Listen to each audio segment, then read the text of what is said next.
So, hey guys, listen, we're all trying to get more productive. And the question is, how do you find a way to get an edge? I'm a big believer that if you're getting mentoring or you're in an environment that causes growth, a growth-based environment, that you're much more likely to grow and you're going to grow faster. And that's why I love Growth Day.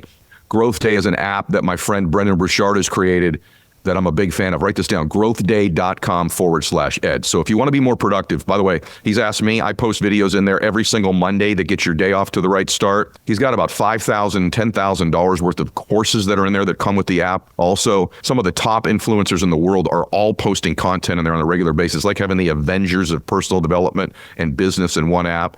And I'm honored that he asked me to be a part of it as well and contribute on a weekly basis, and I do. So go over there and get signed up. You're going to get a free, tuition-free voucher to go to an event with Brendan and myself and a bunch of other influencers as well. So you get a free event out of it also. So go to growthday.com/ed. That's growthday.com/ed. Practice favors the prepared mind. I literally, for better or worse, look at everyone else on a platform with me as if they're in my way because the audience is waiting to hear from me. The older you get, the more people you come into contact with, and you start to really look around and take stock and think, you know what? I do think that the gold and diamonds was reserved for God's people, not the devil's bunch. I've realized that whether it be in my marriage, whether it be in relationships I have, whether it be in the business, the more that I just go head on into it, you train yourself and you teach your brain that it's not something to be scared of. When you truly identify someone's gifts that work with you, you're on a list of less than 3 or 4 people in their entire life who have ever told them that. You become someone they revere forever when you point out the greatness in them. Today we're going to talk about how to build unlimited self-confidence. And the reason that I'm covering this topic today is probably more than any other topic I've been getting asked lately about the struggles people are going through with self-doubt, not believing in themselves, negative thoughts about themselves. And I believe the solution to self-doubt is to build something bigger than that doubt, which is to build our self-confidence. And one thing to know about the fact that you doubt yourself is, one, I struggle with it as well. One of the reasons I've had to go learn to build all these tools for myself is because in my life, my baseball career, my academic career, my business career, my speaking career, I've been riddled with self-doubt. That creeps up all the time in our lives. Am I enough? Am I good enough? Do I deserve this? Is this something that's part of my destiny? Should I be doing this? And if you're a religious person, I believe the adversary, if you believe in the adversary, I believe the adversary's greatest tool that he could use against you to get you to lose in your life is to get you discouraged and doubting. These are two of the most chaotic things that the adversary can do to us, or that we do to ourselves in our own minds, is to get ourselves doubting, to get ourselves discouraged, because you can't win when you doubt and you can't win when you're discouraged. What I found out though about self-doubt is that you don't overcome it, you build something bigger than it, which means you build your self-confidence, and the greater and greater your self-confidence get, it minimizes the impact self-doubt has on us. Now, why is that so important? It's important because you have to understand one thing about the doubts and the negative thoughts you have about yourself. As hard as this is to accept, these are not your thoughts. You weren't born doubting. You weren't born discouraged. You weren't born thinking negative things about yourself. Those were thoughts that were placed in you and given to you by an external source at some time in your life. It could even be our parents. Don't do that. Be quiet. Sit down. Be a good boy. Be a good girl. Maybe it was criticism you received as a little one that you may not even remember to this day. It could have been a school teacher. It could have been ridicule at school from other children. But when you were young in your formative years, these negative thoughts about yourself were planted in you by an external source. That's so powerful to understand, because these things you think you believe about yourself that have become really true to you, you don't even really believe. They were not your original thoughts.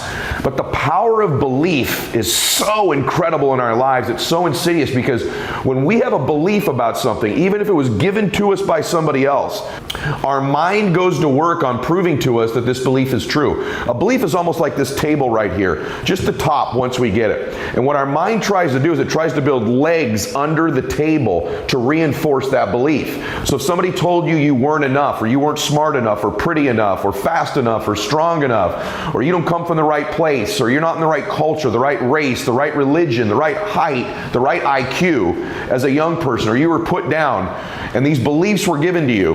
What happens is your mind tries to prove beliefs true, so it finds references. So once you think it, your mind finds an example of your life where you weren't enough, another one where you weren't enough, you weren't smart enough, you weren't pretty enough, you weren't handsome enough, you weren't strong enough, and it finds these references and it builds like a leg and multiple legs under a table, and pretty soon you can't move it, and it's stuck in there as a firm belief. That's why we have to guard our beliefs so preciously, because our mind goes to work on finding these legs, these references, which are real experiences in our life, to prove to us that that belief is true. And so although you may believe it to be true about you, these doubts and negative thoughts you have, these were not your original thoughts. That's a powerful thing to understand, because you weren't born this way. You weren't born doubting. You were born perfect. You were born believing you were going to do something great. You were born happy. You were born believing you were going to do something special with your life. As a baby, I promise you, you had no negative self-talk. You had no negative self-doubt. These are external sources. So important to know, because those thoughts aren't really who you are. They're somebody else's thoughts they gave you because of how they felt about themselves. And so today we're going to talk about how to build self-confidence and how to eliminate self-doubt. So how do we build this self-confidence?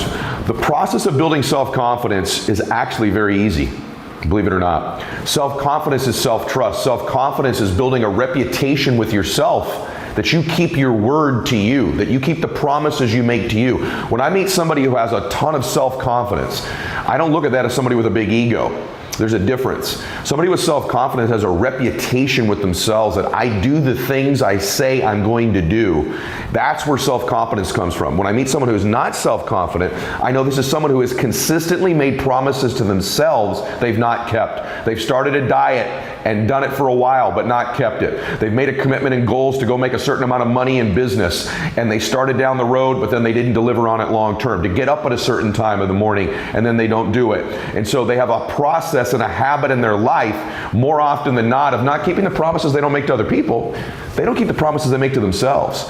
And so the cool thing is, self-confidence is an internal game. You do not need external accolades, external admiration in order to build self-confidence. You don't need any of those external forces. It's all done internally. You control this. And you control this by beginning today to keep the promises you make to yourself. And you have to stack the deck in your favor. Stack the game so you win.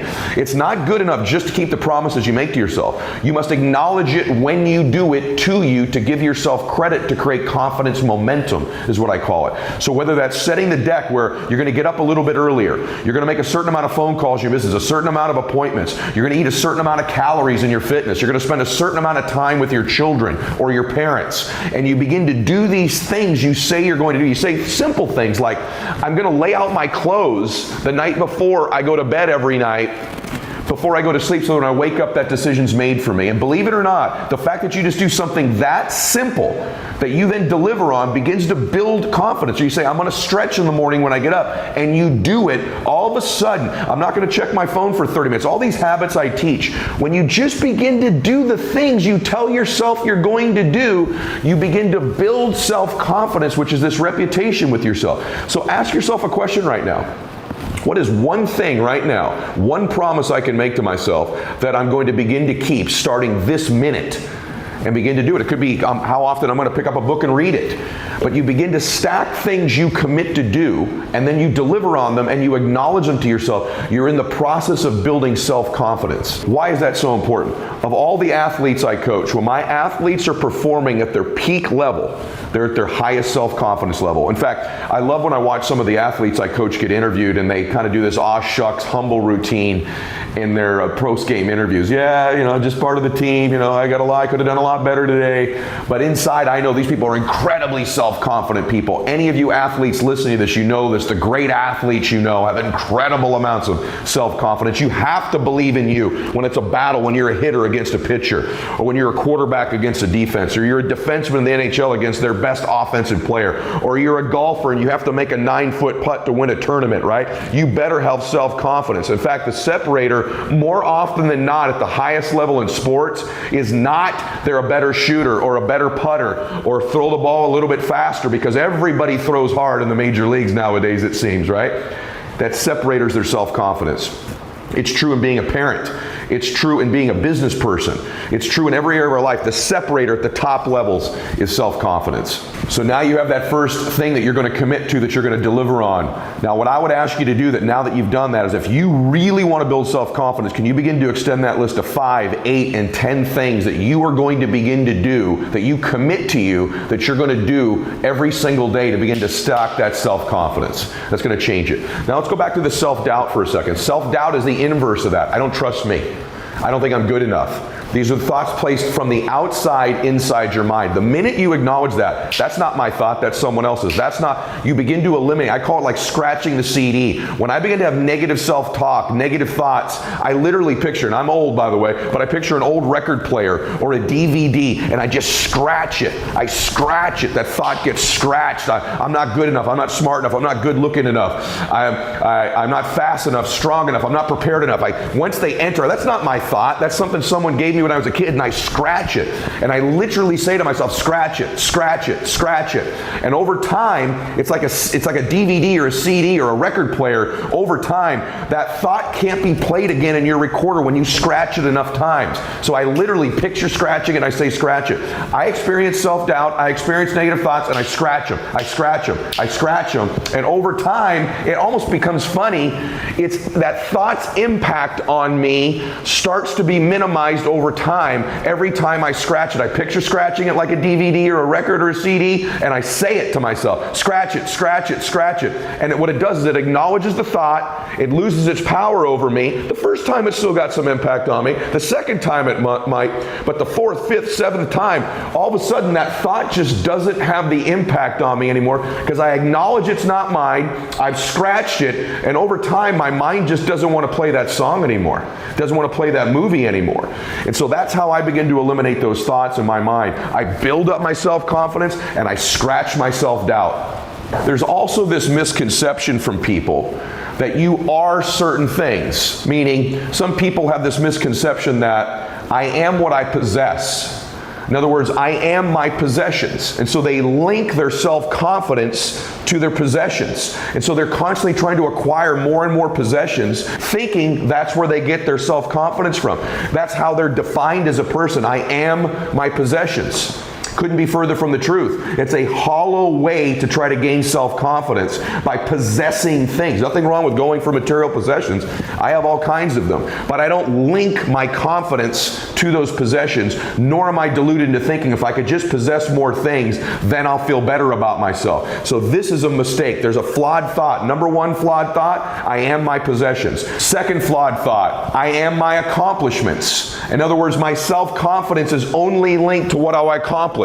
So because I haven't accomplished certain things, I don't have that certain title, that certain award, that certain recognition, I don't believe in myself. I'm riddled with self-doubt. I'm defined by my accomplishments. The difficult thing about that is now all your life you're going to have to accomplish more and more and more in order to feel self-confident and eliminate self-doubt. You are not your accomplishments. You are not your possessions. You are you. You are perfect. You are beautiful. You were born to do something great with your life. If you're a person of faith like me, you believe God made you in His image and likeness and wants you to do something great with your life, not that you are your possessions, not that you are your accomplishments. And this is the social media insidious influence it has in our lives. People think, I don't feel good about myself. I've got this self-doubt. The gateway to me feeling more self-confidence is if I could possess more things or if I could accomplish more things. Yes, having nice things will make you feel better about yourself. Yes, accomplishing things certainly is a reinforcement for self-confidence, but it's not the pathway to getting it. The pathway to getting it is doing something great with your life where you keep the promises you make to yourself and acknowledge this self-doubt, this self-thought, this negative talk isn't even mine. It was given to me when it was impossible for me to defend myself as a child. And maybe it even happened in adolescence, and probably some of those incidences have happened for you as an adult.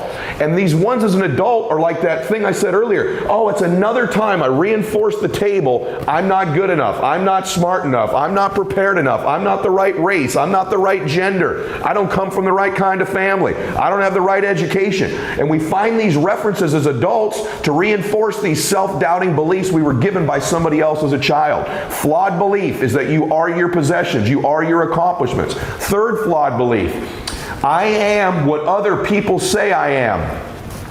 Wrong. You are not what other people say you are, good or bad. I see too many people that if someone says something negative about them, they believe that's who they are. This is the flawed third belief. I am my possessions, I am my accomplishments, and you know what? Or I am what other people say I am. Let me be clear with you. You are not what other people tell you you are. It wasn't true when you were 18 months old, 5 years old, or 55 years old. You are not what other people say you are. So stop letting that dictate your self-confidence or fill you with self-doubt.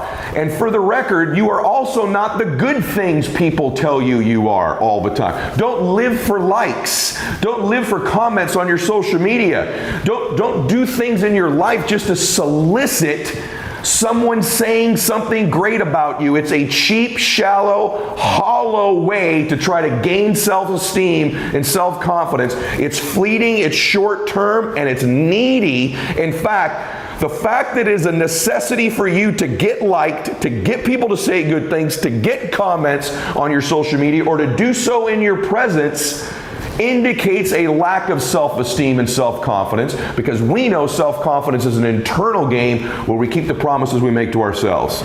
The fourth type of flawed thinking is I am what I look like.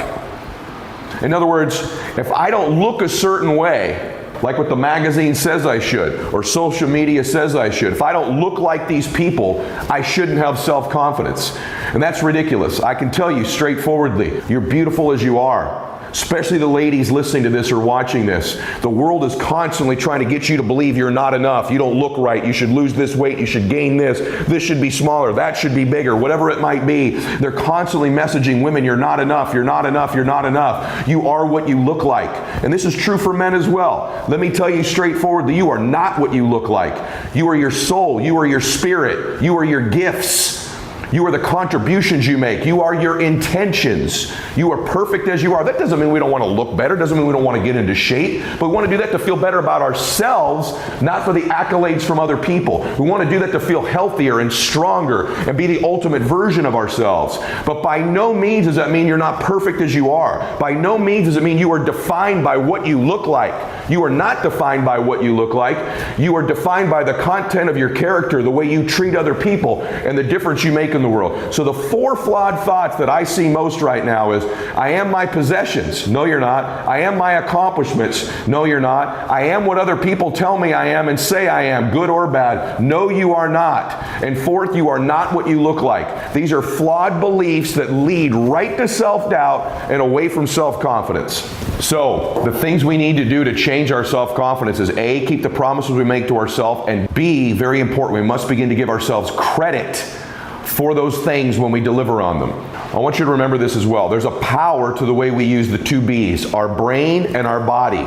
See, self-confidence can also be a state, a physical state. It's very difficult when you're moving your body, sitting up straight, breathing deeply, right? You're in that physical, strong state of being, right? Right after a workout, during a workout is when we feel our most confident because our body's at a peak state. One way to generate self-confidence is to move your body into a strong state of being. Move your body. Literally, movement creates confidence. If you think about some of the peak times of your life, whether that be the fun time you may be having with your partner physically, intimately, or laughter, or peak performance running, right? Or your great accomplishments. Yes, there's a commonality to the way our body is moving at that time. If you think about the times when you're the least confident, it's usually when you wake up in the morning, isn't it? It's the most down, the most fearful, the most anxiety, or before you go to bed at night. These are two times most people experience the most amount of self-doubt, is right before bed and right when they wake up. Isn't that interesting? One of the reasons is because of how we're moving.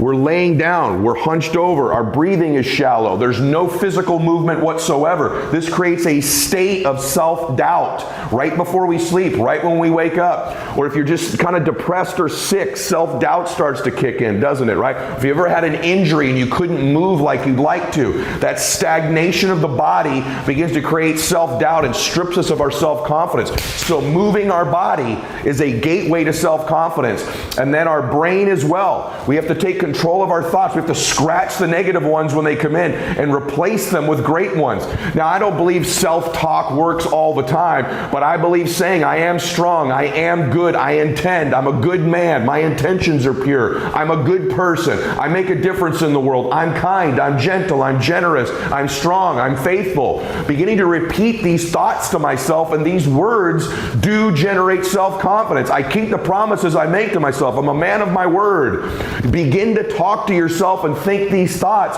When you combine your brain and your body, you scratch the self-doubt. You lose those 4 stupid beliefs. I am my accomplishments. I am my possessions. I am what other people say I am, or I am what I look like. These are completely flawed beliefs. We scratch those. We scratch them. We understand the process of stacking self-confidence in our life. We know we are the content of our character. And lastly, give yourself some credit, will you please? And I'm going to tell you where to give yourself credit. And that is in the area of your intentions. A lot of my confidence comes from the fact that I keep the promises I make to myself. I know my self-doubt are thoughts that were given to me when I couldn't even defend myself as a young little boy. I know that I'm not my accomplishments. I know I'm not my possessions. I know I'm not what I look like. And I know I'm not what other people say I am. I understand the process of building self-confidence. I scratch the negative thoughts in my life. But I can tell you this, the last place I get my confidence from is my faith and my intentions. See, I know I intend to do good. Not enough of you are giving yourself credit for your inherent goodness. And I mean this. You're special in that regard. You're perfect in that regard. Just ask yourself, what are your intentions? As an individual, as a man or a woman, do you intend to do good in the world? Do you intend to want to help people? Do you intend to be a light in people's lives? Do you intend to make a difference?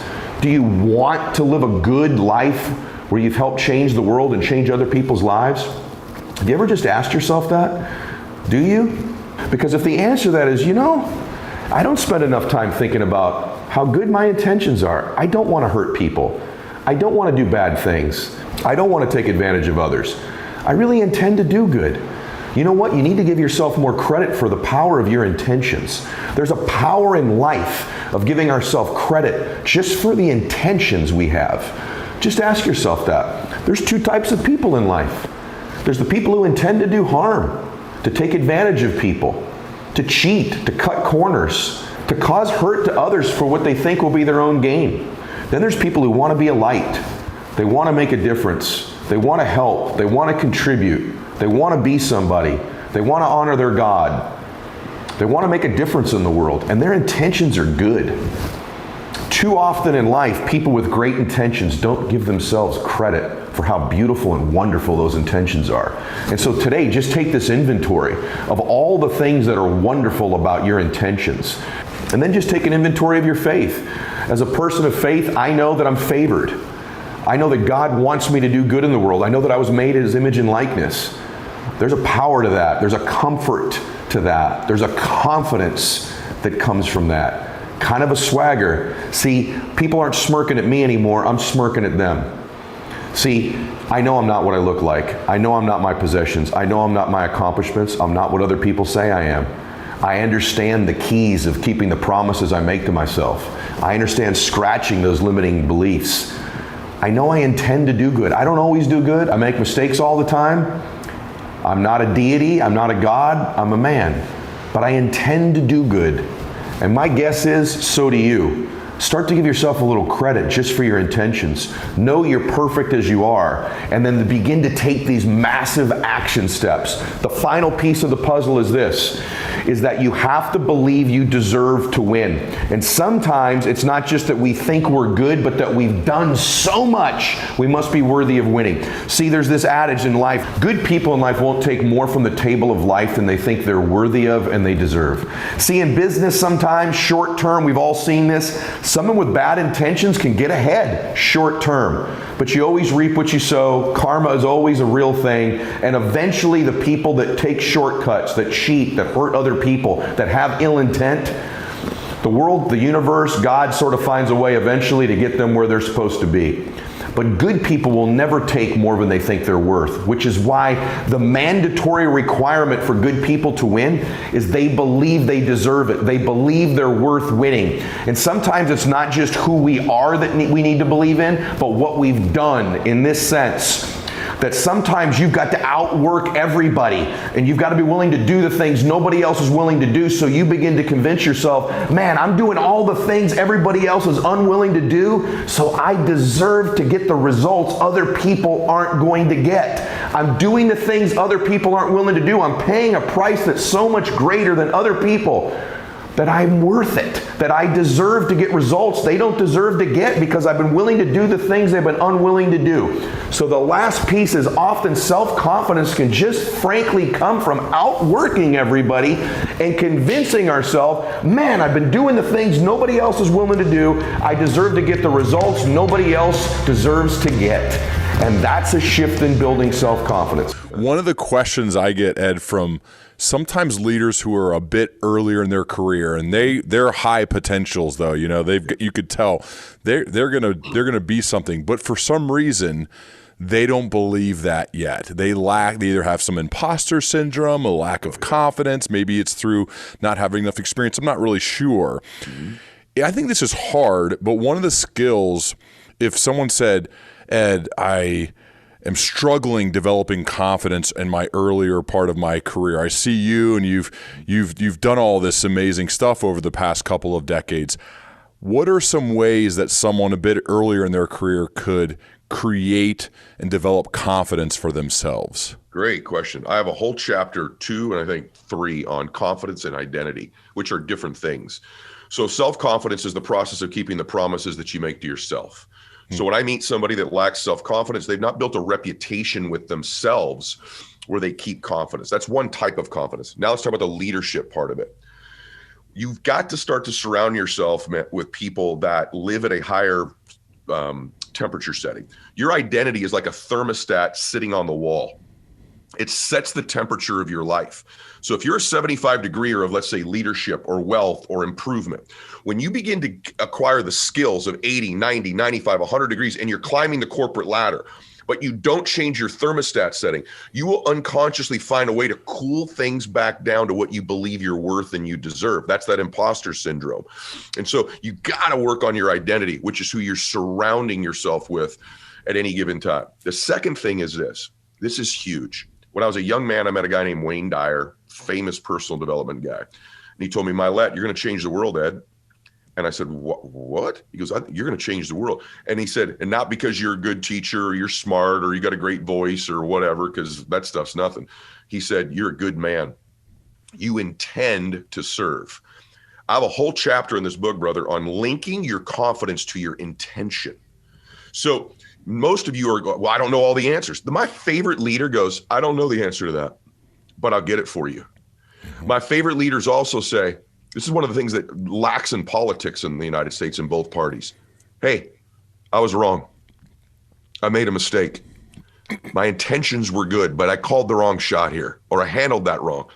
Forgive me, I'm going to get better next time. That's how you endear yourself to people, thinking you need to know everything. Think about this. Henry Ford starts Ford Motor Company, right? He didn't know everything to start that company. You have to know everything to get into. Who's going to fix the cars? How are they going to ship them? Where are they getting the tires? Think about what he didn't know. There's no dealerships because there's no freaking cars. Steve Wozniak's one of my dearest friends. He founded a company called Apple. They were going to be a board company. They had no idea there'd be an iPhone or iPads. You grow into these roles. What you have to link your confidence to is your intent. My intent is to serve. My intentions are to serve people. I'm a good man or a good woman. And that goodness should prevail. Remember this as a leader. You're always making people feel something.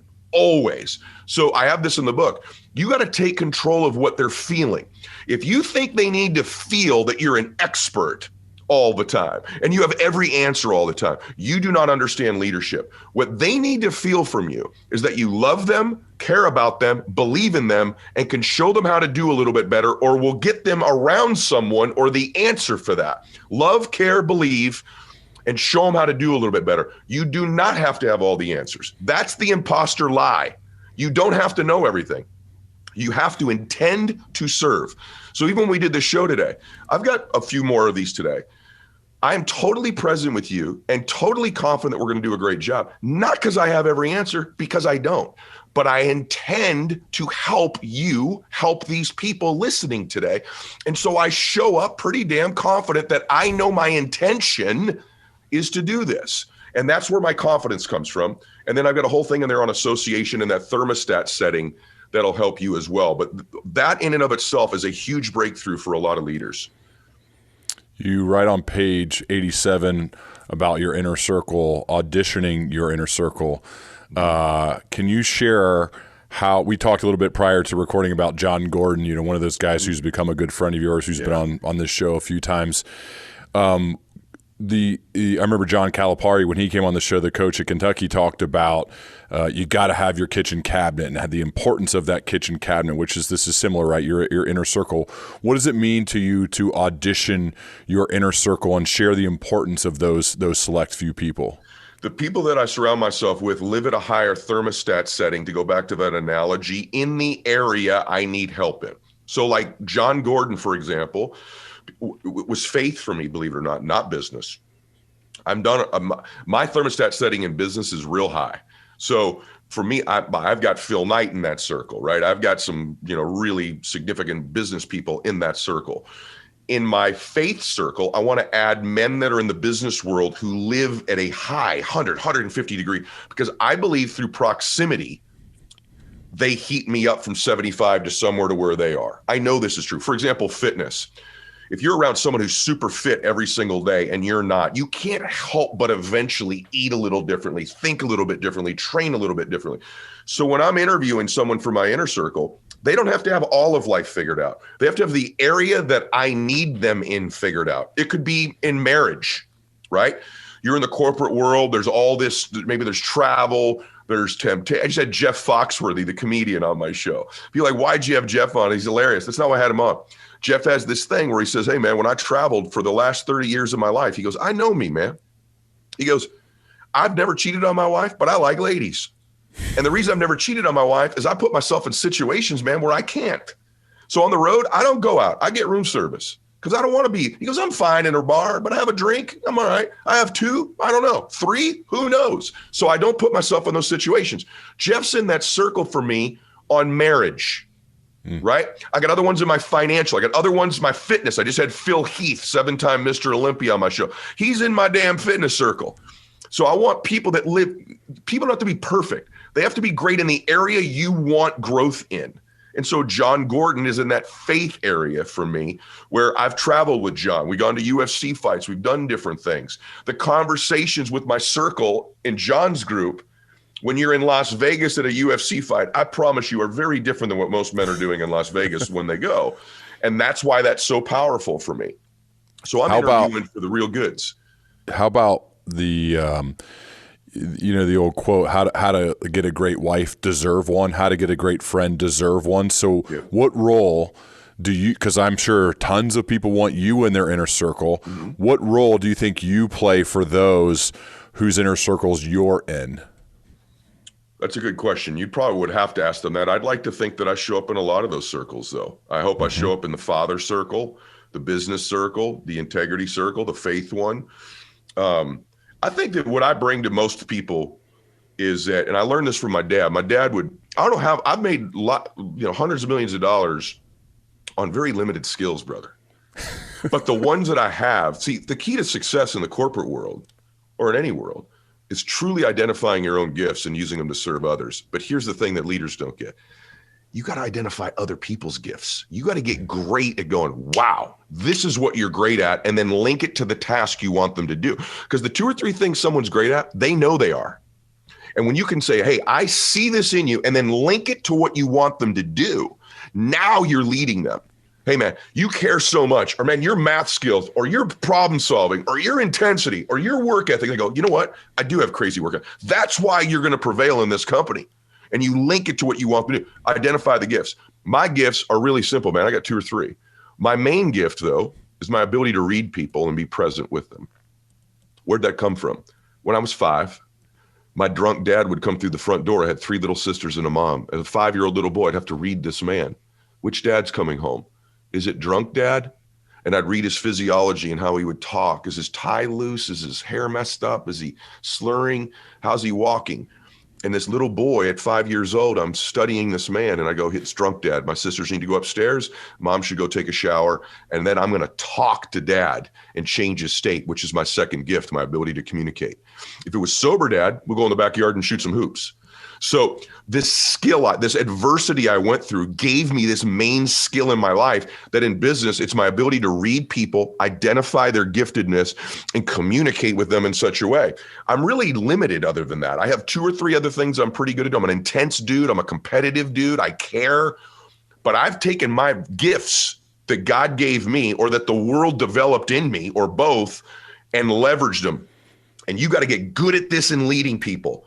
Their giftedness, and don't make it generic. Oh, you're a superstar. Man, you're a rock star. No. What exactly is my gift? 2 or 3 of them. Link it to my career. Link it to what you want me to do. And now you're leading me like almost no one else. And last thing I'll say, when you truly identify someone's gifts that work with you, you're on a list of less than 3 or 4 people in their entire life who have ever told them that. Maybe the only one. You become someone they revere forever when you point out the greatness in them. Yeah, have this mindset of like a talent scout and have always be looking out for it and making sure that they know it. I mean, the 2 people that come to mind immediately, my high school football coaches, Bob Gregg and Ron Oliver, because they made me believe before I believed. You got and it. I'll never, ever, ever forget that feeling of, and then you kind of become something in it. And I always point back to them. And like now I see the power that we can do that for other people. We should really be intentional about that. I think that is a really powerful way to go about it. You just worded it, brother. Most people would say it was a coach or a teacher or a parent. In the power of one more, here I am shamelessly promoting. And here's the reason that I'm promoting this. I want you to get the book. But I say about leaders, man, there's 3 chapters on leadership. There's 4 types of people in life. 1, they're not motivated at all. That's the masses. Then there's motivated people or motivating leaders. They get you to do things based on motive, which is good. Do this, you get a bonus. Do this, you get the car. Do this, you get the award. Powerful way to lead people. Low level, but it works. 3rd is inspirational. You move people. The root of inspiration is to be in spirit, to move people with energy, to move them in a way that's higher than just motives. And that's a great way to lead. Very few leaders get there. The 4th level is rarefied air. And that's to be aspirational, where people aspire to be like you, right? Most great leadership things are caught, not taught. They watch it in you and they see it. This is true for me as a dad as well. Your coaches were to the point where you wanted to prove them right. You wanted to be more like them. You wanted to live up to the belief they had in you. They were aspirational leaders. And that's the difference between greats and the pretty good ones. All right, guys. So it's an interesting time in business, that's for sure. Things are changing. You got the tariff thing going on. Policies are changing. Dynamic stuff's happening. Supply chains might be a little bit squeezed. Cash flow might be tight. If your business can't adapt in real time, you're in a world of hurt. You need total visibility from whatever you need, global shipments to real-time cash flow reports. NetSuite by Oracle, powered by AI, has a business management suite trusted by over 41,000 businesses. NetSuite's the #1 cloud ERP for many reasons. It brings accounting, financial management, inventory, HR into one suite. So you're not switching program to program, trying to find stuff. It's all in one place. I don't even know what I would do without my NetSuite in our businesses. NetSuite helps you know what's stuck, what's costing you, and how to pivot fast. If your revenues aren't at least in the 7 figures, download the free ebook, Navigating Global Trade, 3 Insights for Leaders at netsuite.com/Mylett. That's netsuite.com/Mylett. Hey, it's Ed Mylett. Let me share something powerful with you. You know, in uncertain times, the smartest people I know protect what they've built. That includes my father-in-law, by the way, who'd been buying gold for a number of years up until his passing, and it paid off for him every single time that he did it. And I'm licensed, so I can't tell you where to put your money, and I would never do that. But I can tell you this.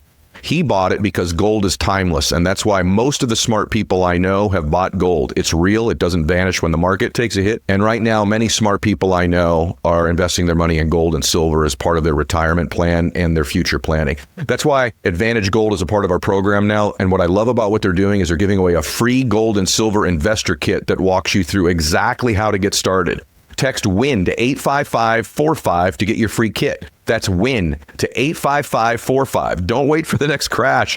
Be the one who's ready. Protect, prepare, and prosper. Message and data rates may apply. Performance varies. Always consult your financial and tax professional. Today's show is sponsored by Strawberry.me. So you know this. I'm a big believer in coaching, especially when it's from a reliable source. And I think most people should have some interaction with somebody who's helping them get better in their life. So if you're waking up every day and you know you're capable of a little bit more, but you're not really sure how to get there, listen, success doesn't just happen. Most successful people in the world don't figure it out on their own. They have a coach. They have mentors. They got coaches. They have people guiding them every step of the way. That's where Strawberry.me personal coaching comes in. You'll identify your obstacles that are holding you back. You'll develop a step-by-step plan, take action and confidence. You can be held accountable if you want to. Knowing you have a dedicated support staff, a coach behind you every step of the way. Instead of relying on guesswork or waiting for the right time, I've had a personal coach for a long time, and it's helped me tremendously in my life. You know, I love that Chinese proverb. If you want to know the road ahead, ask those coming back. That's what a coach can do for you. They've got the directions many times in your life. Go to strawberry.me/ed and claim your $50 credit. That's strawberry.me/ed. Okay, question. You said something, there's so much depth to you. Earlier you said, I'm not training against the dude necessarily that I'm fighting next. I'm not even training against the dude that I spar with. I think so many people that want to be high achievers compare themselves to the person in the cubicle next to them or in their current office, you know, or in the local area, as opposed to the standard, the best possible standard. So could you just speak to that a minute about training to a standard compared to just the opponent or just the sparring partner or just what's in the gym that day? Because that holds us back as well. True? True. Yeah. And I think for me, people they're always asking me about my opponent. My opponent, he's this tall, he's got these attributes, he's got these accolades, and without sounding cocky, like I'm looking past the opponent, truthfully, I can tell you this with 100% certainty that I don't need to train to beat that opponent. I just need to be the best version of myself that night inside the octagon.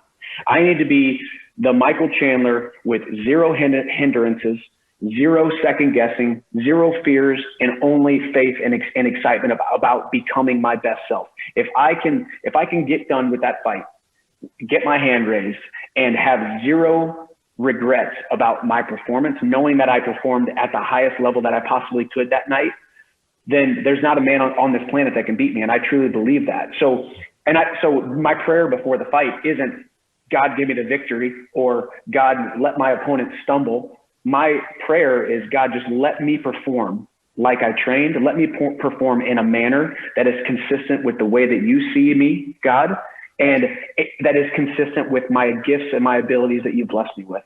Because like I said, I truly believe that in that moment, if I'm inside that octagon and that cage door closes, if I perform at my best, I'm not going to lose. And this isn't kind of the hoorah, well, you gave it your best, so you really didn't lose, even if you did lose. Yeah. This, like they say, well, if you gave it your best, you didn't lose. That's true in a lot of senses, but also I'm more just saying that if I can go out there and get in that flow state, there's nobody that can beat me. And I truly believe that. So how do you make sure that you perform that way? Well, you can't ever make sure with 100% certainty. We're going to have bad days. We're going to have off nights. We're going to have bad performances no matter what. But number one, never being afraid of having a bad performance. Number two, being okay with the uncertainty that's about to ensue. I mean, you can't really think of a career more volatile than mixed martial arts. Being inside of a cage, locked inside of a cage, being tied onto a tornado, you have to be okay with the uncertainty that's about to happen.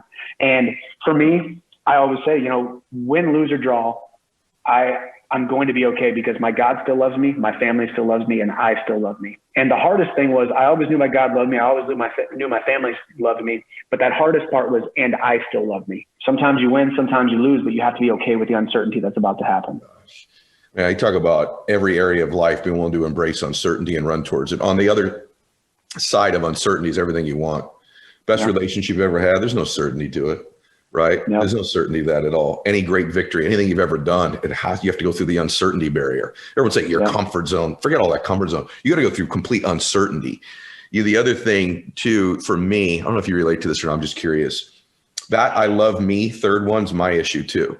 And I've gotten a lot better at that over the years. And one of the reasons I don't mean overly hokey, here I am with one of the toughest men in the world, but one of the reasons that I would not give myself love or affirmation or permission to like myself, even if I'm being completely candid, like actually like myself, so everybody knows, is to me, I had to be perfect.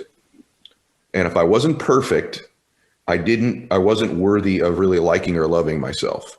And perfect is a cop-out standard. Perfect is impossible. But I've kind of heard you talk about this a little bit too. This notion of the perfect fight or the perfect sparring session or the perfect husband, right? The perfect man of faith. Well, you're going to miss that one every time. So if that's your standard, you have wired yourself for misery. And then it stumbles into, at least for me, kind of this cycle of lack of confidence because I'm not hitting the promise I made myself, which was perfection, because self-confidence is keeping the promises you make to yourself. So I'm just curious how that plays with you. 100%. And that's, I think especially whenever and not to get overly spiritual about it, but when you truly believe that God, Rick Warren's purpose-driven life, that's what everybody wants, right? How do I find my purpose? Whenever you feel like you found your purpose, and I truly believe that mixed martial arts, being put on a platform through mixed martial arts is my purpose. So I found my purpose. So it's God ordained. So if it's God ordained, then okay, I got to be perfect, right? Because this is the gift that I'm trying to give God, and God deserves. We all know God deserves a perfect gift. When really He's looking down on us, saying, "You are all flawed individuals. I made you perfect in the image of myself, but you are made perfect through the sacrifice that Jesus made on the cross, right? So we are striving for perfection, and that's really, truthfully, if I'm being honest, why my first loss happened. So really, I go out and I win. I beat Eddie Alvarez. I become the number 3 guy in the entire world. Everybody's saying Michael Chandler's the next big thing. So immediately, okay, I'm the number 3 guy in the world. Everybody wants me to go win the UFC title when I'm done with my Bellator contract. Media is talking about me award after award. This guy's the next big thing. So what do I say in my human brain? Okay, now I got to be perfect, right? Before I was just shooting off the cuff. I was working hard. I was doing things right. I was living the champion lifestyle. But now that I am the champion, now I got to be perfect. So what did I do? Instead of taking my training to the next level, it went down in the dumps because, just as you said, every sparring session was another opportunity to be imperfect. I could win 4 minutes and 58 seconds of a round, but it was that 2 seconds that I lost that told me in my mind I lost that round. I could have hit a guy 1,000 times with the best combinations in the world, but I got popped once with a jab, and immediately my mind said, "Michael, you're not perfect yet." I could lift 1,000 pounds, but well, Michael, you're not perfect because that guy over there can lift 1,002 pounds. So I started living in this jail cell inside my brain of perfect, and it was impossibly perfect. And it wasn't until my mentor Chris Patterson talked about, instead of trying to be perfect, why don't you just focus on success? So because success can be gained 1%, 1% every single day, and over a long career. I can joke about it now, but it took me 12 years to become an overnight success. Now all of a sudden I'm Michael Chandler, UFC lightweight, number 4 in the world, probably going to win the UFC title here in the next calendar year. But it took me 12 years to become this success named Michael Chandler, right? So I just needed to stop putting so much pressure on myself to be perfect, and just put the pressure on myself and the friendly pressure on myself to be above board, to be excellent, but not be perfect. There's a lot of different things that we can strive for that are just below perfect, that allow you just enough grace, just enough leeway to still love yourself through your trials, through your bad days. Because let's be honest, man, it doesn't matter. You speak to a lot of high performers, millionaires, billionaires, the people at the highest level. They have their bad days, they have their ups, and they have their downs. And it's in those downs, it's in those bad days where they can continue to motivate, continue to see through the mud, see through the muck towards a brighter future, knowing that the sun did go down today, but it will rise again tomorrow. And our best day could be tomorrow, even if we had a bad day today. This is one of these shows, brother, I will listen to back several times. So one of the things that's really true is when I started to really work with, what everyone would call, higher elite performers or whatever it was, this is many, many years ago. I come home and think to myself, man, these are very human beings. Right. I was struck by their humanity. I was struck by their frailties. I was struck by some of their weaknesses, and it actually gave me hope. I think that's what you're doing right now. And we've all heard this thing, like comparison is just this deadly game to play. Compare with another person. The worst comparison is to perfection, because that's a standard you're going to miss every single time. You literally wired yourself for pain. I'm just curious about fighting in general. By the way, I love Chris Patterson. I just want to make sure I stick that in there. In fact, that's how you and I met. Let me ask you this question. I'm just curious. Is there fear before a fight for you? In other words, 10 minutes out, you're going to go in there. This is the thing about fighting that I think people just forget, because it almost looks like a video game when you're watching it on TV for guys, right? I've had the pleasure of being in the cage a little bit myself. And so I know what it's like, not like you do, but there's another man in there. You can't hide. They closed the door. Michelle Watterson said on the show, and there's you and another man. That's the ultimate form of combat. It's the ultimate form of you dealing with you, ironically, as you said. Do you have fear in those moments, or is there no fear because of confidence, because of faith, because of preparation? Or what do you do with the fear if you do have it? I actually, there is no fear of the physical. Could I get injured? Of course. Could I break a bone? Could I, even worse, could I end up, could tonight be the night that my career just ends, career ending injury? Of course, those things could happen. But once again, as I was alluding to earlier, if you're afraid of that uncertainty that's about to happen, if you're afraid of that physical aspect of the fight, it's going to be tough, because you're not going to be fighting in that flow state. You're not going to be fighting at your top level. Me standing across a wrestling mat or standing across a cage from another man, my size doesn't scare me. The biggest fears that I have are, going out there and performing at a subpar level, and not just subpar, but a really bad level, right? We've all had those moments where we you get back into your car after a meeting, or for me, go back to the locker room after a fight, and you just take a deep breath and you take a step back and say, what just happened? Like, that was such a bad performance. And I've had those, and those are the worst. That's the worst feeling in the entire world, because for a mixed martial artist, we only get 2, maybe 3 opportunities a year to showcase our skills in a cage in front of millions of people.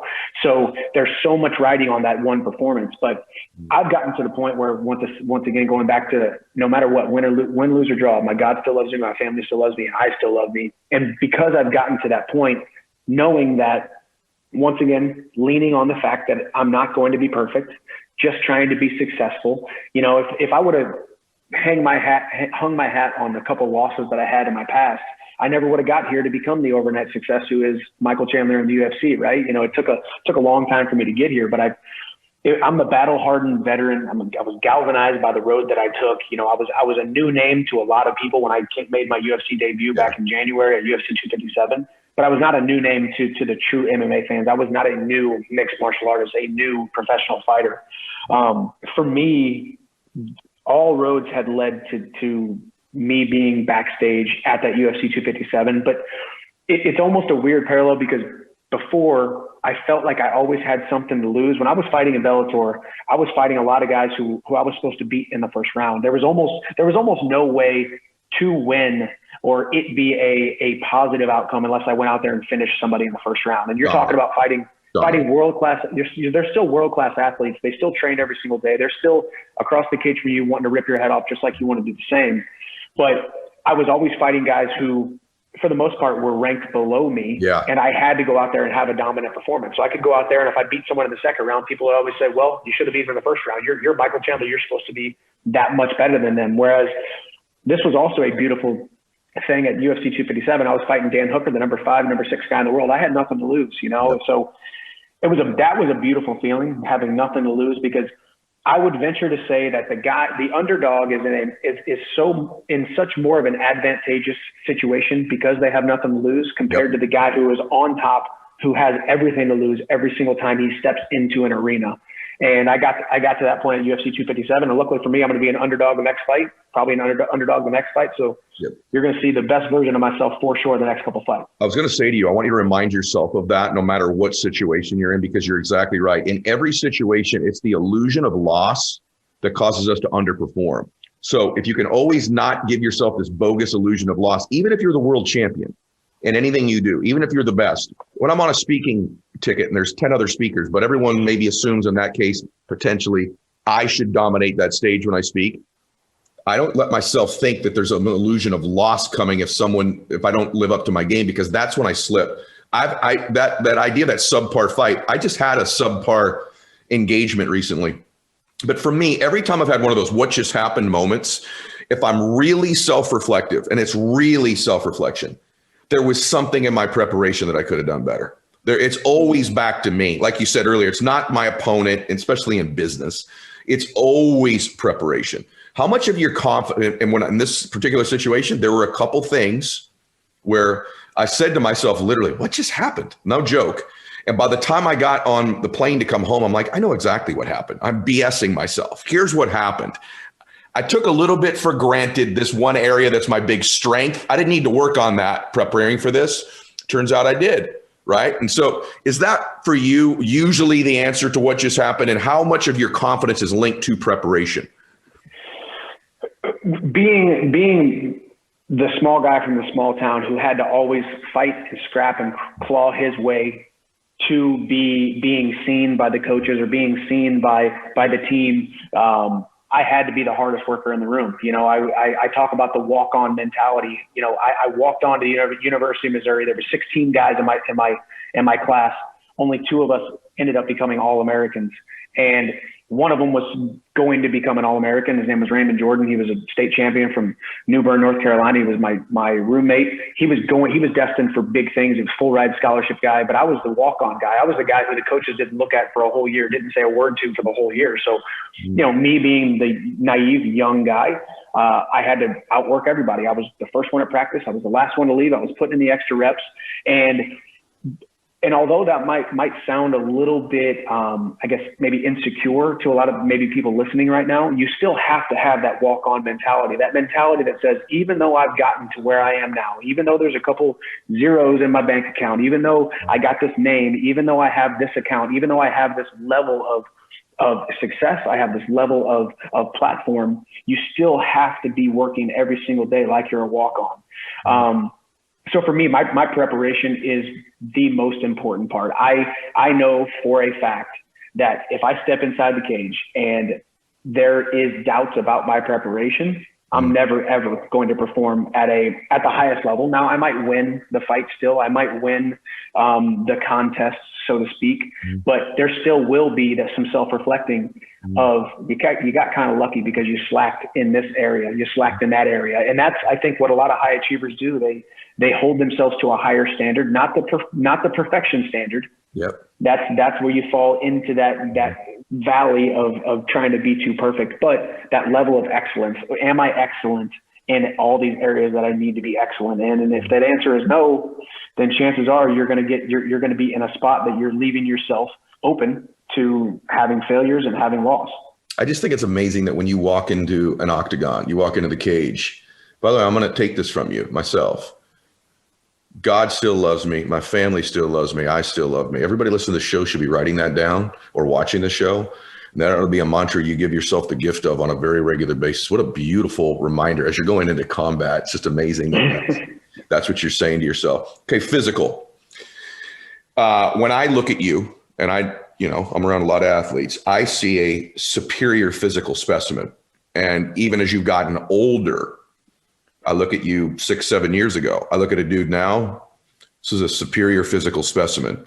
And for a lot of my self-confidence just comes from my physicality. I'm not the same as you, obviously, but I think self-confidence can come from moving your body. It's one of the first places everybody listening or watching this can transform their self-confidence because it's something you can control. You can't control a sales call or a close or the amount of money you've got or even how someone's treating you in a relationship. Is there something specific you've done the last 2 or 3 years? Is it heavier lifting? Is it incorporating more weights? Is it, like in Brady's case, it's all this plyometric stuff he's doing to be more pliable? What is it for you that's made you, I mean, to me, maybe I'm wrong. Maybe you were physically better before, but you look physically better to me now. Am I right about that? And what's the difference? I think you are right about that. I think when I got into the sport, I was already going to be more athletic or stronger physically than a lot of people because of my wrestling background. Division I wrestling, in my opinion, is the hardest, most physically demanding sport in the entire world. So when I was going to come from Division I wrestling into the sport of mixed martial arts, where these guys have just been training mixed martial arts, I knew for sure I was going to be faster than them, stronger than them. I wasn't going to have great striking. I wasn't going to have great submissions or submission defense necessarily, but I was going to be a good athlete coming from wrestling. Since then, I've always trained to become the best athlete I can possibly be. And it was actually interesting that you say that, because there was a young football player from MTSU here in Nashville. I was training with my trainer, and he asked my trainer, he said, "Hey, Jay Holt, if you've never fought before, how do you train a fighter?" And I love that I heard it, because I wanted to hear his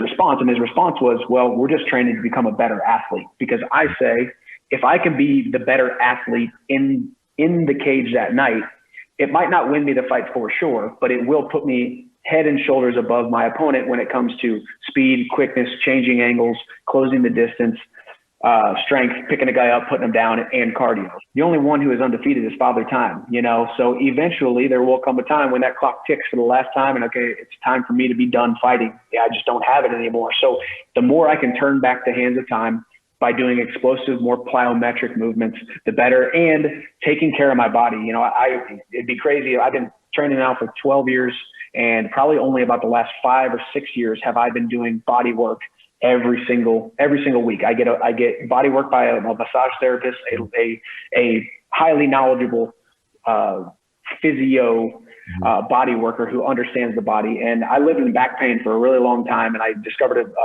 a product called the So Right. I realized my psoas muscle from running, jumping, kicking, doing all these things was hindering me physically. And also I just woke up in pain every single day. So I had low back pain at all times. So I started lengthening my psoas. And what's the product called, Michael? The So Right. Okay. PSO-RITE. I'll send you a few of them. Because I believe you've heard David Goggins talk about it. Yep. I actually spoke about it on the Joe Rogan podcast. Because everybody, you speak to anybody, what's the one thing that hurts everybody? Their back always hurts. And I think right now I'm sitting at a desk right now in this chair, and my psoas is being crunched down, and God didn't design our bodies to sit for the crazy amount of hours that we do. Or if you're sitting in, beautiful Southern California traffic, you're sitting in your car. It doesn't matter how nice your car is and how beautiful the leather is on the seats. You're still sitting down in a non-optimal position. I think when it's affordable, people need to investigate more of this body work stuff. I've neglected that all my life. I've done pretty good with nutrition. I've trained really hard. I've not done enough body work. And I know that there's a dollar amount, although I have sponsors on my show with little different gadgets and different things that do help you with that. And I'm not plugging the sponsors. I'm just telling you guys, the Theragun is something that's really made a difference for me. And I'm not plugging the product. I'm just saying that's a form of body work. The other thing I want to just say to everybody too, this is one of my favorite conversations of all time, bro, which I knew it would be. But the fact that you define yourself as an athlete as much as you do a fighter, and I just want all the business people or moms or dads out there, what if one of the definitions, one of the terms you gave yourself is you were an athlete? You can be an athlete at any age. I actually call myself that. Like, it's one of the words I use in my affirmations is I'm an athlete. I think about that. I think that way. I think more athletes are attempting to become business people. If you look at the LeBron Jameses and the Michael Chandlers and the Tom Bradys are good examples of they're becoming business people. More business people need to become athletes. That's the future. That's the present of where we are. So totally agree with you on that. Okay. Got to ask you about maybe my favorite thing I wanted to talk to you about all the time that we've, known one another. And by the way, we're going a little longer, brother. Sorry. It's just so good. I love it. I love it. But the last part I want to ask you about is your faith, because you're a sinner saved by the grace of God, just like I am. I don't want anybody thinking either one of us are perfect people, because we're not, and neither one of us have all the answers. I know people say all the time, you just got all the answers, Ed. I said, no, I have all the mistakes, and I can save you on your life with all the mistakes I've made, more than I just the Yoda of answers. But my faith has been central in my life. It's given me the most comfort. I love that the first thing you say is God still loves me. How important is that to you in your life overall, pre and post your fight career? I'm just curious. I mean, it's the most important part because it's the wellspring by which everything else flows from, you know? I think the overarching theme of this entire talk that we've been having, even though we haven't even said the actual word too much, but the word is gratitude, you know, operating in gratitude, realizing the gifts that I've been given, realizing that to give anything less than my best every single day is to sacrifice these amazing life that God has given me. Man, I got every single thing. I don't have a lot, but I'm not missing a dang thing. You know, I'm not missing a thing in my life that I need. And all of that is by the grace of God. All of that is, when I think about the young Michael Chandler coming from High Ridge, Missouri, God, every single person, every single setback, every single up, every single down, every single door that stayed closed, every single door that opened, God had me in the palm of his hand all the way through it in the entire time. And if you can, and I do this often too, even just visualizing the hand of God. It looks just like my hand, right? Because we were made in the image of an almighty God, but I see myself, the young Michael Chandler, the middle school Michael Chandler, the high school Michael Chandler who had all his doubts and insecurities, and then the college and high school wrestler Michael Chandler who just wanted to win medals and wanted to be put on the top of that podium, and then now the fighter Michael Chandler, the father Michael Chandler, the husband Michael Chandler, all of these things I can see, and I can see him all the way through my entire life, knowing that there's so much comfort and there's so much rest in God having me in the palm of his hand, and it's such a humbling feeling. And I think when you really pull yourself back from a 30,000 foot view of, man, there's been some tough times, and man, there's been some tears shed, and man, there's been a lot of dark, sleepless nights, and there's been some rough roadblocks, but all of those things, Romans 8:28, everything worked out for the good of his people, and it's, as we said, I by no means am any better than you or anybody else listening, but we are sinners saved by the grace of God. And it's that humbling feeling of knowing that you don't get what you do deserve, and you do get what you don't deserve every single day and every single season. And now arguably every single thing I've accomplished so many of the things that I wanted to set out to accomplish, and I still have so many things left to accomplish, and all of them are tied to my faith. And a faith in an almighty God who is merciful enough to see me through the tough times. And he is gracious enough to continue to bless me, even when I look and say, man, how the heck did this work out for me? And it's just such a beautiful thing. And I'm just so grateful for the opportunity that I've been given. And I feel like I can take this thing to the top only because I live in a constant state of gratitude. And truthfully, if I can just help other people live with a little bit more gratitude, knowing that their best days and their blessed days are out ahead of them, because a guy like me who comes from a small town, who I was taught to do small things, but somehow I've touched every corner of the globe somehow, because God's given me some amazing gifts that hopefully a few people can be inspired by my story, and all of it ties back to my faith. I'm so grateful for you, bro. And I'm really proud of you. Thank you. This has been an absolutely remarkable conversation. I knew that when you and I got together and did this in front of everybody, that it would be special, but I mean this. I just want you to know, I'm so proud of you. I'm so grateful for you. I'm grateful that I got to share this man with the millions of people that I love so much in my audience. I started out by saying that not only you're a special athlete, but you're a special man. And everybody saw that on full display today. Your calling is even beyond fighting. It's this platform that's going to get bigger and bigger and bigger. And then someday it's going to be all of this based on that platform. But you stepped into a state today, brother, that was a championship level state. Is there a part of you, though, that has imposter syndrome? If you're being candid with the audience, that you do come from humble beginnings, you have had ups and downs, you are, coming off of, you haven't had a 6-fight win streak even right now, if we're being candid, right? So is there a part of you that has to overcome these mental demons, so to speak, of believing you belong, believing you can win, that I think most people struggle with? Or have you passed that stage of your life?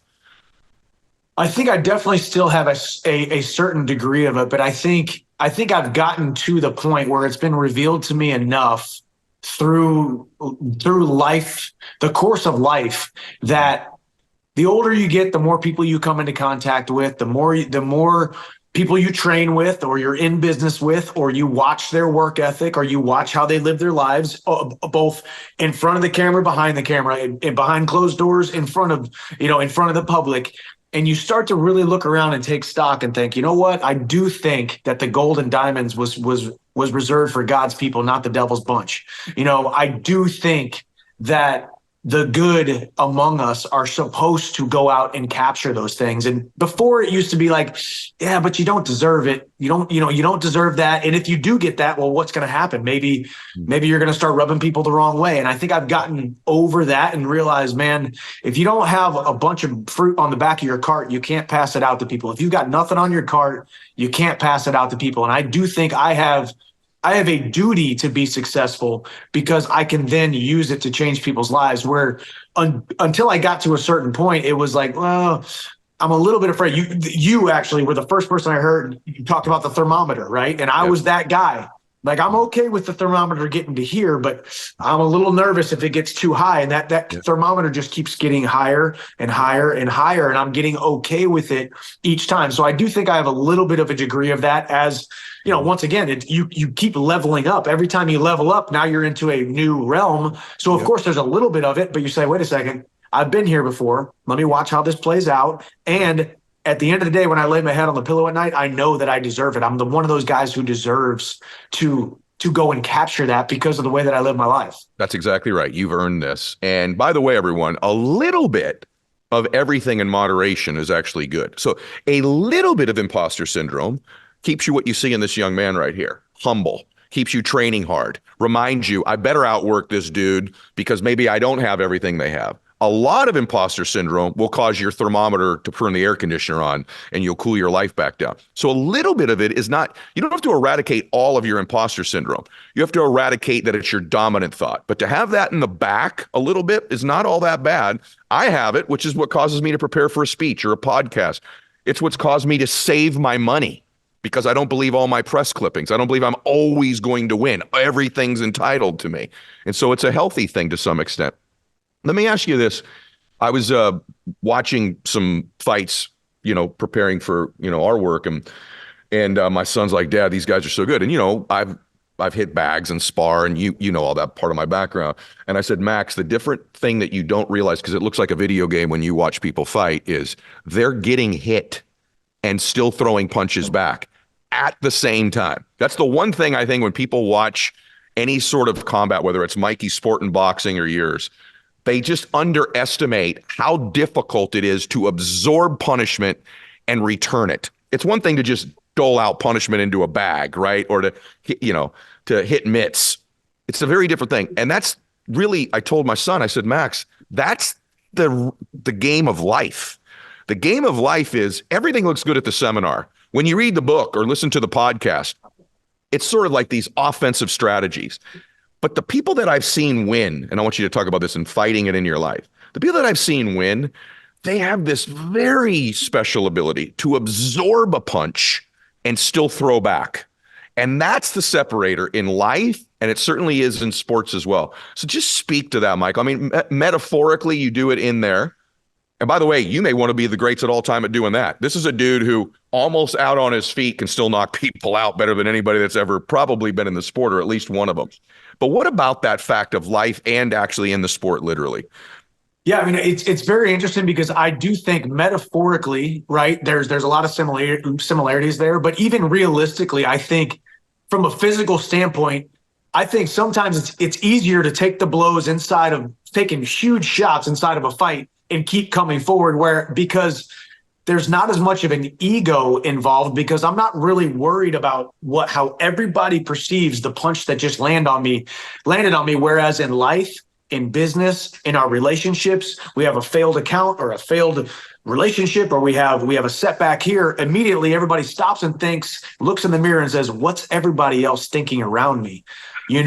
Whereas in mixed martial arts, I don't have the time, and I call it a luxury. I think I have the luxury of not having any time. If I sit and I dwell on that one punch that just landed in it and it rocked me, and I start thinking about what the people in the nosebleeds or in the front row are thinking about that shot that just landed, the second, the third, the fourth are going to come, and the knockout is going to ensue. Whereas in life, a lot of times we are stifled and stymied so much by, we take one blow, we take one shot, we take one setback, and we're just worried about everything else instead of just, the definition of persistence is continuing in a course of action with complete disregard to previous failures and future opposition, right? Mm-hmm. So in life, we stop and we think way too much about what's everybody else thinking, or how is this going to look on social media? What are the press clippings going to say? Like you said, there's so much to it.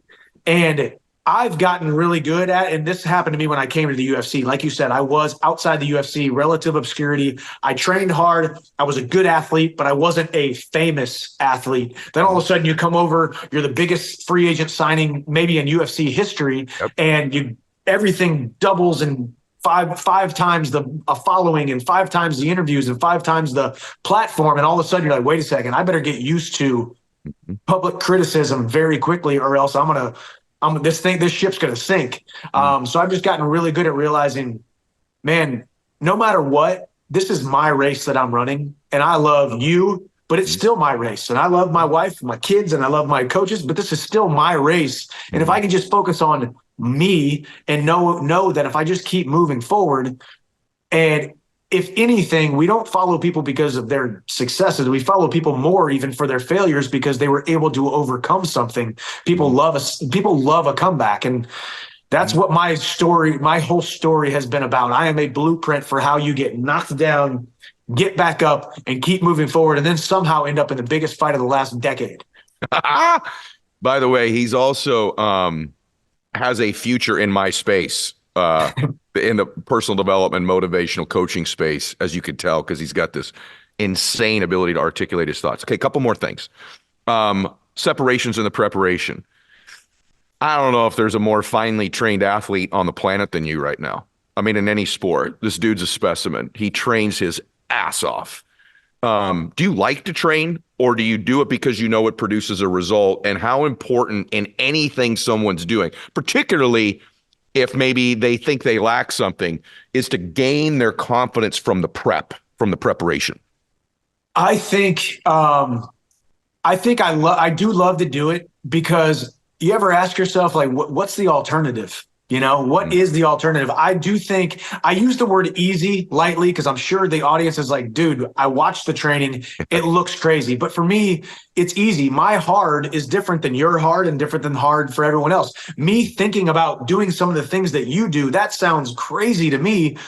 But to me, maybe working out as hard as I do, half the audience is like, man, I would die in the warm up. But it's become not easy in the sense that it's not hard every time I do it, but it's what I do. It's not who I be, but it is what I do, and I'm pretty darn good at it. And I do know that it produces results. And I do think, going back to the imposter syndrome, or going back to the self-sabotage, and going back to the temperature gauge, going back to my self-concept, or my lowly self-concept that I used to have, if back when I was 14 years old, I didn't get into hand-to-hand combat thinking, okay, I'm not that talented, so I have to outwork everybody. And I've been able to take that now for the last 28 years, and I've never, ever lost it. And I've won world titles. I fought for the world title in the UFC. I have fought Madison Square Garden twice, fight of the year, debut of the year. I've got all of these different accolades, but still the cornerstone always is me remembering that little 14-year-old boy who walked into Northwest High School and knew that I had just started wrestling, and everybody else had been there for years, and I need to outwork all these people, or I'm never going to get to where I'm going. And I still have that as a 38-year-old in the sport, 28 years in the sport. So I look at it like I am grateful that I have these 2 capable arms and these 2 capable legs to be able to do what I do, and I look at it as a blessing that I train here in Deerfield Beach, Florida, and there's 2 gyms connected to each other. And there's a physical therapy clinic in our same entrance. We share one. And I see people coming in wheelchairs. I see people coming in with cerebral palsy, and I see people coming in with really bad injuries, car accidents, paralysis, all of these different things. And I know it sounds a little bit dark to think about, right? But I am so blessed to be able to do what I get to do. And every single one of those people would give anything to trade 1 week of this well-enabled body to be able to live in this well-enabled body. And I really always have looked at that blessing that most people they can talk about depression or they can talk about anxiety and sadness and all of these different things, but we have so many things to be thankful for that we just gloss over and overlook and just keep moving forward. And I think that's where it is. Knowing I can outwork everybody, taking my gratefulness and my gratitude for the abilities that I have and the opportunity that I have, and thinking about the alternative. The alternative is me going and getting a job somewhere, and I love what I do, and I get to do it every single day. It's my producers, I guarantee you, are just, their mouths are open right now, because right before you got here, I recorded a podcast. It'll come out after this one. But I talked about focusing on what you possess as opposed to what you don't have, and then having perspective questions about the fact that someone's got it worse than you. And when you're actually able to do those two things and focus on what you have as opposed to what you're missing, and focus on the fact that you're blessed to have what you do have, that someone's got it worse, it's just amazing. Then you go say this. How much is two last questions. How much is your growth on you? Like, most people can tell from listening to you now, but I want everyone to know, this man works very hard on himself. Like, Michael in his downtime, I'm not his only friend in this space. Michael will attend events. He's read the books. He listens to the podcast.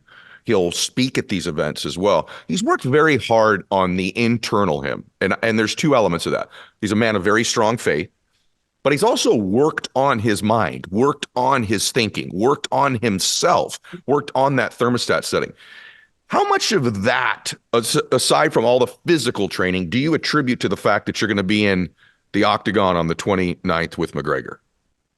I think it has everything to do with it. I mean, really, and I made this realization years ago when you were talking about, if for the people that don't know, I went 688 days without winning a fight. And for a lot of people, that's a death sentence for an MMA career, going from world champion in Bellator to losing 3 fights in a row, thinking that at any point in time, I was going to get my walking papers or get a phone call that I was going to get cut from the organization.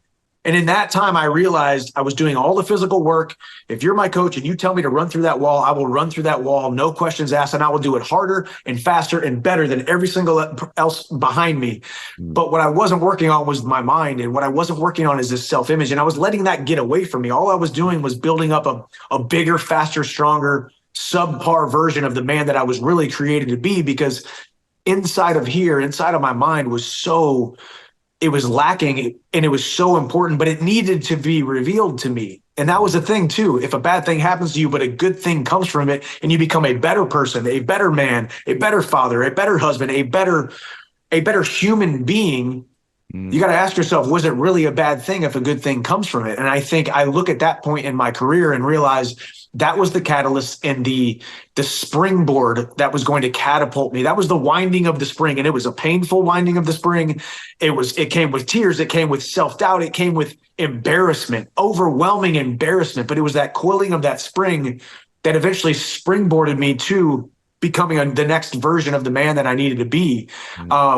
And yeah, I mean, I've always just been curious and admired people like yourself who are trying to make the world a better place, admitting their flaws, showing and wearing their heart on their sleeve, and talking about the struggles that you have gone through and how there's a lesson in every single loss.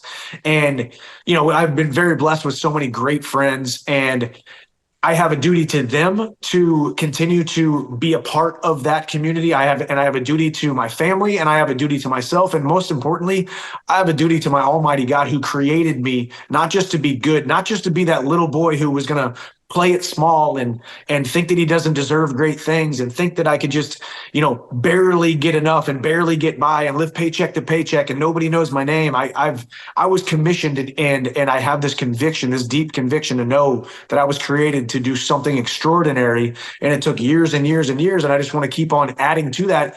And when people say the sky is the limit, it's a term that we use, but at some point you start to believe it, and you believe it not because of the Bentleys and the Bugattis and the boats and the watches and all the material things, but it's the things that you make people feel just with your presence and with your words and your voice. And that's what I want to be able to do. And now we got the biggest platform we ever could have asked for, and the sky is the limit.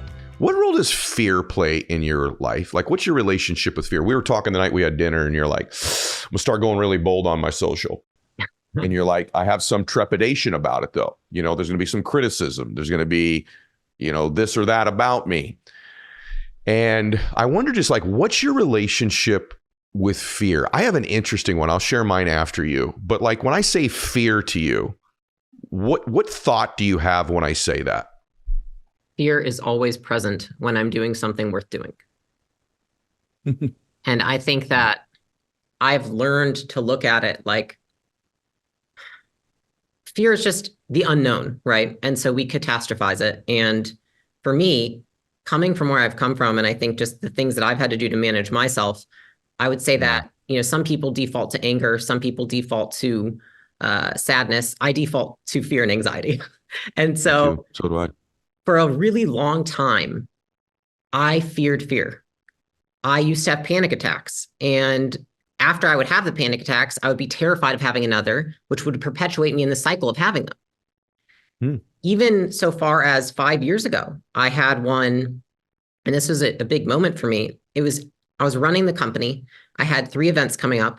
I had my leadership team quarterly the next day. And I was just like reeling on this issue that had just occurred with an employee. And I just had a full blown meltdown, like panic attack, like body, like shaking, all those things. And I realized afterwards, because I felt terrible, I started judging myself. I started saying, what's wrong with you? Like, this can't happen again. Don't allow this to happen again. And I wanted to run away from it. I wanted to not be in any situations that would trigger it. I wanted to get as far away from anything that I associated with it as possible. And what that did for a short period of time was show me how small my life could be. Because if you allow that fear controls you whether you succumb to it or not, right? And so it's like by trying to run from it, it is controlling me.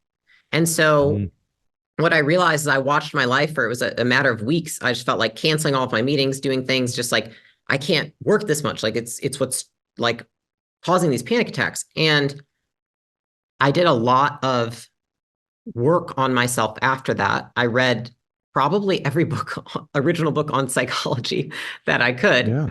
And I realized that I was running in the wrong direction. I need to run towards it. And so it's like every time I feel scared, I just lean in. I just go right into it. And I just immerse myself in it. I'm like, we're going to be friends with fear today. Like sometimes I literally imagine it, carrying it in my purse with me, because people say all the time, I'm sure you hear it too. They see the things that we're doing that are bold and they see the success and they think fear must not be present. And I'm like, no. Fear is present. I just also have courage, which is to act despite fear. And I've trained myself now over time to realize that I've been able to diffuse my behaviors, aka separate them from my feelings. Meaning I can be terrified and still speak on stage. Half the time when I get up to speak on a huge stage, I can't even, like, my mouth is cotton. But I've realized I can still talk. It's like, okay, I was nervous to get on this podcast. I was like pitting out. But like at the end of the day, I think I've realized that whether it be in my marriage, whether it be in relationships I have, whether it be in the business, the more that I just go head on into it, you train yourself and you teach your brain that it's not something to be scared of. And so the irony is that the only way to rid yourself of fear is to just do the exact thing you are scared of. Oh my gosh. I have to tell you, that's so profound. I'll share something personal with you then that acknowledges what you said. I am a very fear-based person, and I've run towards it all my life. I've had friends say, man, I had a panic attack. I'm like, what is a panic attack? How do you even get to that? And I had, this will be surprising to you, to my audience, but I had one about 3 weeks ago, like a real one. Like, I'm like, oh my gosh, I think this is what everyone's described to me before. And I couldn't get out of it. It was like, I'm like, kind of what you said. I'm like, I think I'm melting right now. I'm Superman. What is happening right now? Right.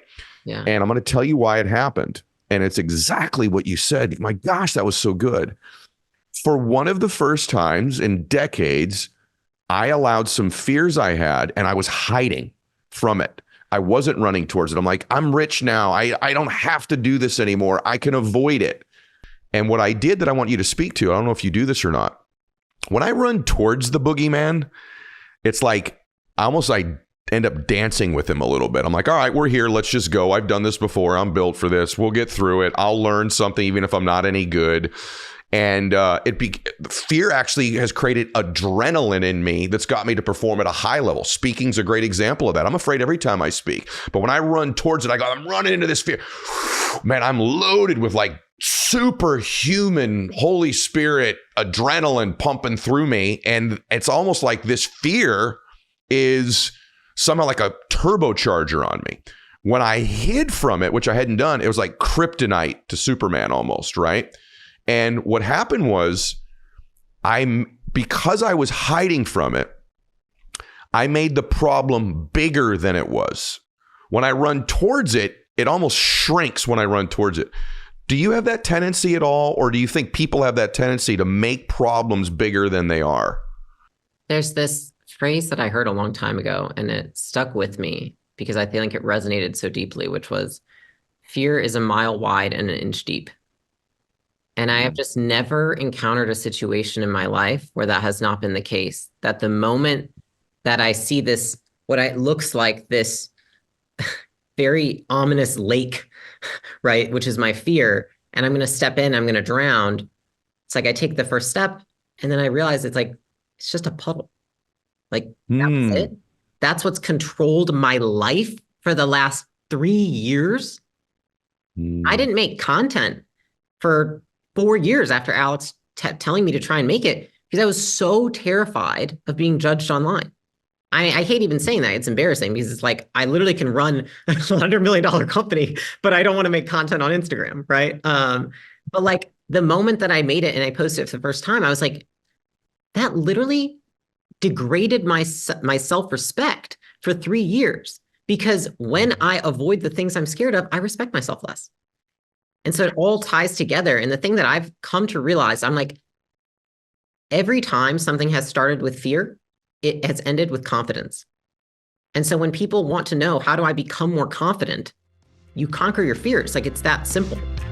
I almost look at it like I'm collecting my fears and they're fueling me to be that confident person that I want to show up as. The other thing that strikes me is this notion of confidence, though. And, you've interviewed for everybody from Michael Jordan, LeBron James, you talked with everybody. And I've always believed there is a direct correlation, between confidence and performance. And I watch it with you. There's an energy about you. I said swagger when I started, but really what it is there's a confidence. There's an air of, I've earned this, I'm going to keep earning this every single day. I've put the work in. And when athletes lose their way, I work on the mental games of a lot of different athletes. When they lose it, people ask me all the time, what do you work with when you're on the mental games with most of the athletes you work with? You know what the truth is? Confidence. Yeah. The separators typically someone goes in a slump. No question. It's their confidence level. So how is that played in for you? And what would you tell the world here about that topic of confidence, how you actually build it? What are some of the things to build confidence, and how correlated is confidence to producing even results for you? Well, first of all, I think it's important to know what you sign up for. Like, for example, before we started doing this interview, you let me know what this podcast is all about and what you strive to achieve with your interviews and what you strive to achieve overall with the podcast. It's mastering you and what you do. And to use my language, knowing what you signed up for and fully embracing it. You have a lot of athletes, for example, because as you pointed out, I cover many of them, where the truly great ones are the ones who've accepted a long time ago. This is what I signed up for. This is what's required to exceed at a very high level. And this is what I'm going to do. Kobe Bryant, the late Kobe Bryant, God rest his soul, who was a friend, he sat up there and pointed out he didn't negotiate with himself. If he said he was getting up at 5:30, he was getting up at 5:30. It was non-negotiable because he had already made that commitment and he wasn't going to compromise a commitment. He understood what he signed up for. And from a physical perspective, there's a window. And when that window closes, it closes. And it's okay because everybody can't do what they always did physically. In my chosen profession, well, I happen to be able to do this for years to come.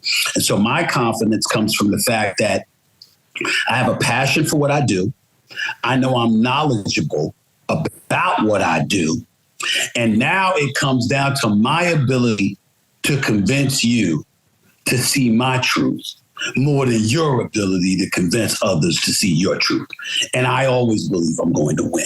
I never, ever, ever go into any scenario in terms of a debate format as it pertains to sports television and think that I am inferior to anyone.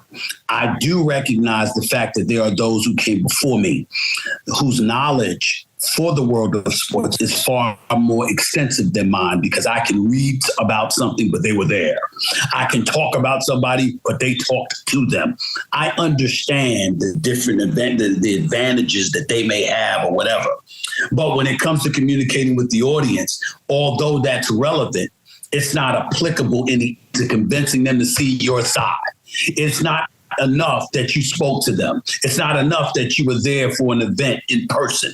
What matters is your presentation, how you articulate your thoughts, why you feel the way that you feel, what you want to convey to an audience, the manner in which you choose to convey your thoughts, your perspectives, your belief to that audience, and what level of substantive foundation you have to back you up. Those things supersede your presence in somebody's face or at an event. And that's where my domain comes in, because I've spoken to many people myself and I've interviewed many people myself. But the other side to it is that I have a perspective that I think is relatable to the audience out there that I've targeted. Meaning, I know who the audience is. I know who's listening to me. I know who's talking about me. I know who's tuning in to watch me or to listen to me. So I'm armed and ready and dangerous as hell when it comes to that, because practice favors the prepared mind. And I was ready to go before the cameras ever came on. That's my mentality. And as a result of I'm never fearful. I never look at myself as second fiddle. I literally, for better or worse, look at everyone else on a platform with me as if they're in my way, because the audience is waiting to hear from me.